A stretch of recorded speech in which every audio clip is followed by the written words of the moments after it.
যে ওনার 3টি ব্লক ছিল, আপনারা জানেন 2টি ব্লক সারানো হয়েছিল। আমি বারবার বলতেছিলাম যে কোনো সময় যে কোনো অঘটন ঘটে যেতে পারে।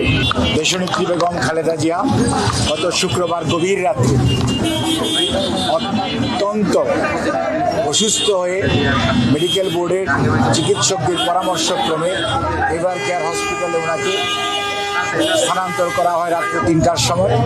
পরবর্তীতে উনি এখন পর্যন্ত এখানেই করোনারি কেয়ার ইউনিট চিকিৎসাধীন আছেন। Professor doctor Shahabuddin Talukdar, professor doctor Atahar Ali Khan, professor doctor Shams Monowar, professor doctor Reza, সেই সাথে professor doctor Jafar Iqbal, professor doctor Fakhruddin Mohammad Siddiqui, professor doctor Nuruddin Ahmed সহ প্রফেসর ডক্টর শামসুল আরিফিন এবং দেশের বাইরে থেকে প্রফেসর ডক্টর রফিকা আহমেদ এবং professor doctor Haibur Rahman, doctor Zubaida Rahman, আমাদের ভারপ্রাপ্ত চেয়ারম্যান মহোদয় সহধর্মিনী সহ আমাদের বেশ কয়েকজন দেশি বিদেশি চিকিৎসকের তত্ত্বাবধানে উনি গত শুক্রবার রাত্রি থেকে চিকিৎসাধীন থাকা অবস্থায় চিকিৎসকদের পরামর্শক্রমে জন হপকিন্সের যে মেডিকেল টিম ছিল সেই টিমের 3জন ডাক্তার, ডক্টর হ্যামিল্টন, ডক্টর ক্রিস্টস জর্জিয়াডিস এবং ডক্টর হামিদ রব, তাদের সবার সর্বসম্মত সিদ্ধান্তক্রমে ওনার হৃদযন্ত্রের কার্যক্রম এমন একটি পর্যায়ে পৌঁছে গিয়েছিল যে ওনার 3টি ব্লক ছিল, আপনারা জানেন 2টি ব্লক সারানো হয়েছিল। আমি বারবার বলতেছিলাম যে কোনো সময় যে কোনো অঘটন ঘটে যেতে পারে।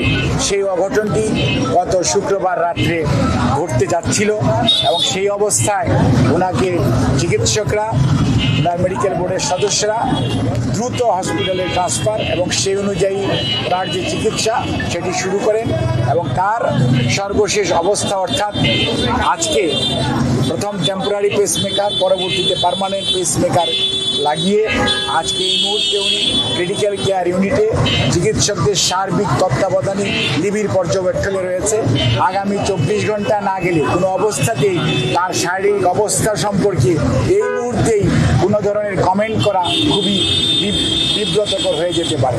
কাজেই আমরা মনে করি আপনাদের মাধ্যমে দেশবাসীর কাছে ওনার পরিবার এবং দলের পক্ষ থেকে, আমাদের ভারপ্রাপ্ত চেয়ারম্যান জনাব তারেক রহমান সাহেবের পক্ষ থেকে, পরিবারের সকল সদস্যের পক্ষ থেকে আপনাদের মাধ্যমে দেশবাসীর কাছে ওনার সুস্থতার জন্য দোয়া চেয়ে আমি এই বক্তব্য শেষ করছি। ধন্যবাদ সবাইকে।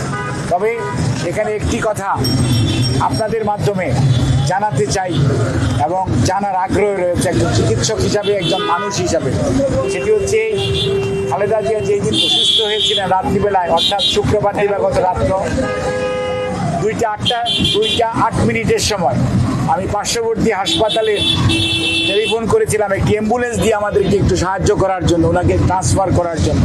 অত্যন্ত পরিতাপের বিষয়, হাসপাতালের নাকি নিয়ম হচ্ছে তাদের হাসপাতালে ভর্তি হলেই রুগীকে তারা অ্যাম্বুলেন্স সার্ভিস দিবে। এটি অ্যাম্বুলেন্স বা জরুরি চিকিৎসার কোনো নিয়ম হতে পারে এবং একটি ইঞ্জেকশন অ্যাট্রোপিন, একটি ইঞ্জেকশন অ্যাড্রেনালিন, 2 অ্যাম্পল ইঞ্জেকশনের জন্য তাদেরকে অনুরোধ করেছিলাম ইউনাইটেড হসপিটালের ডিউটি ম্যানেজার চিকিৎসকদেরকে, বাট ডিনাইড, কারণ তাদের বক্তব্য ছিল রুগী তো আমাদের হাসপাতালে ভর্তি হবে না। অর্থাৎ রুগী যদি তাদের হাসপাতালে ভর্তি হয় তাহলে জরুরি চিকিৎসা পাবে, অন্যথায় জরুরি চিকিৎসা পাবে না। এটি জাতির জন্য দুর্ভাগ্যজনক।